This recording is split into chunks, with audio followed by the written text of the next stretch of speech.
Itatap overhaul ko to ngayon. Papalitan ko to ng piston ring, piston, coolant. Yung mga gasket palitan ko na rin yan. Kasi malakas na ito, nagbabawas ng lamis. So kailangan na siyang i-refresh. Marami siyang tatanggalin. Unahin ko man tanggalin to. Yung air cleaner, tatanggalin.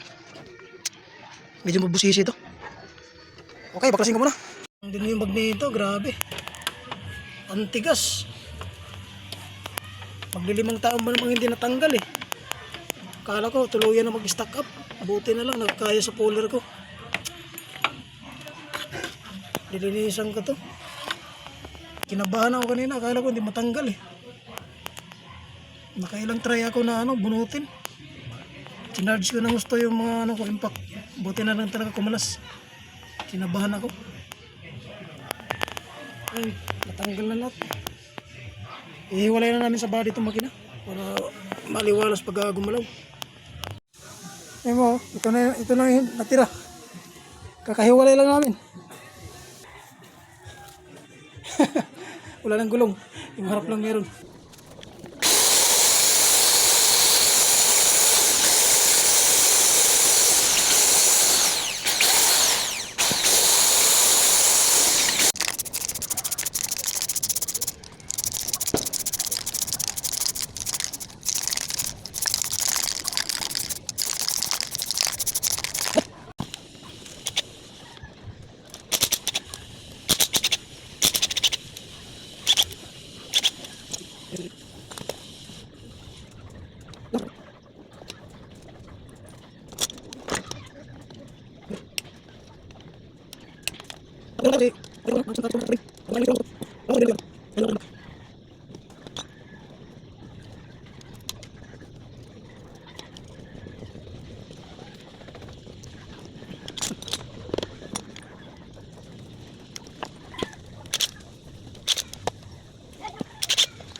Ito yung motor pump.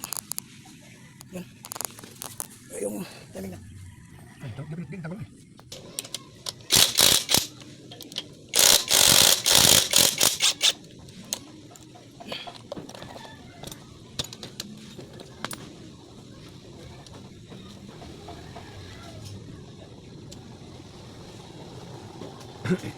Pre, saan may empat na daw dyan?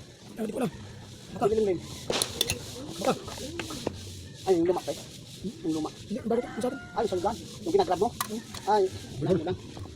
Biro na siya, Birol. Tapos na rin.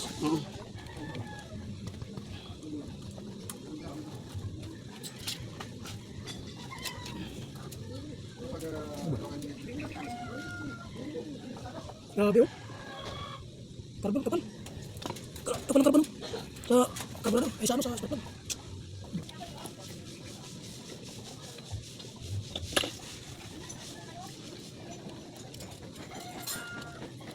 Chain guide. Bakit naman? Buwi.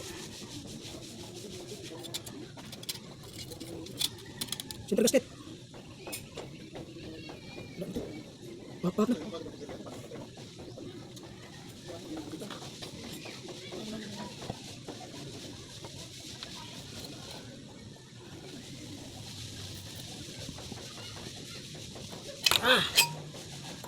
Uy!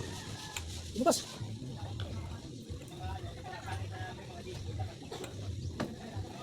Ganda pa ng block na ulang sikas.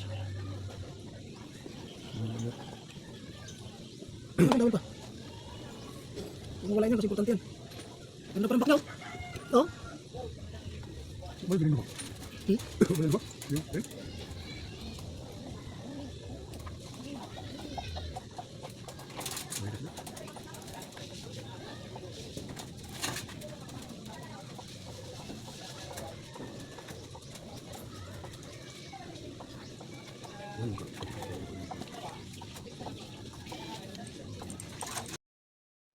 At ito na nga, naibalik na namin yung block.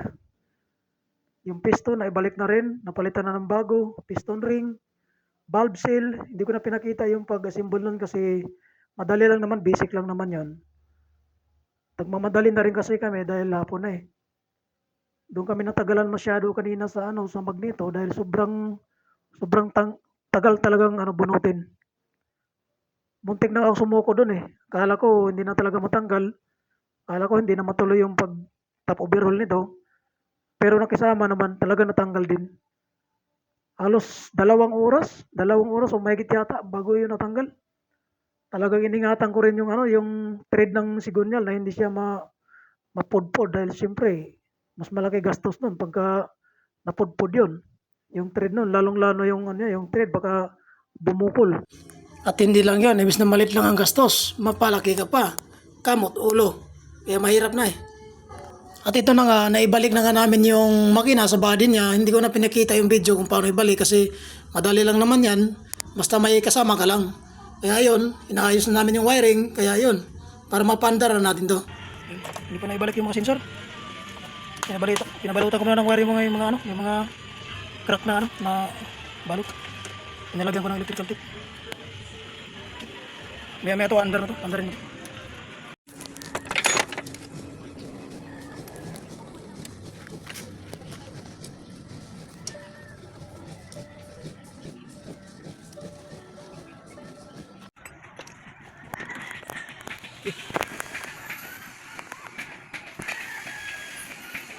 At ayan na nga, napaandar na natin yung motor. So ayun, wala namang check engine. Ibig sabihin, naibalik lahat yung sensor niya. So ngayon, ang gagawin namin dito, ang gagawin ko ay i-road test ko to ng medyo malayo. Siguro mga mula dito sa amin papuntang circle. Para ma-check kasi sa ngayon, yun yung radiator niya, wala namang bula, walang bulwak, walang bula na So para ma-test talaga kung baka mamaya may sablay yung trabaho ko. Kaya gusto kong itakbo ng malayo para malaman kung may sablay. So yan na nga, tumatakbo na kami nakasama yung pamangkin ko. So papunta kami ng ang target ko papuntang circle. So rin yan, kung balikan mga 20 km mula sa bahay papunta ng circle pabalik. Mga 20 km ang layo niyan. So tinisting ko para talagang masubukan talaga yung gawa namin. Kung walang sablay kasi mahirap na. Gagamitin ko pa naman to bukas. May pupuntahan ako bukas na medyo malayo. Mahirap na baka mamaya mag-overheat. So ngayon pa lang, titesting ko na. At pagbalik ko, titignan ko yung radiator niya kung may nagbago o para at least sure ako. At ayan na nga, nakabalik na kami ng bahay. So inabot ng 19 km yung takbo namin ngayon. So ayan, tinitignan ko yung panel, wala naman siyang check engine sa overheat.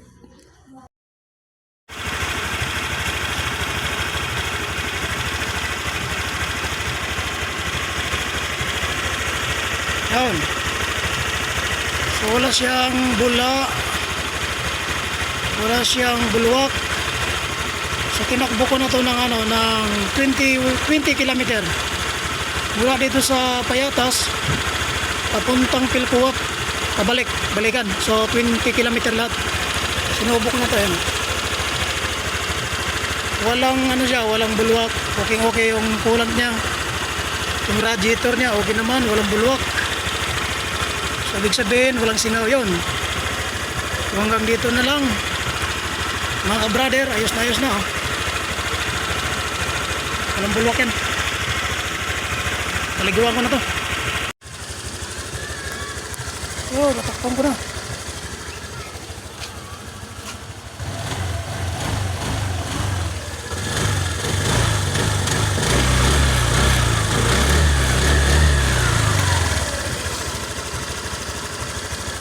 Alright.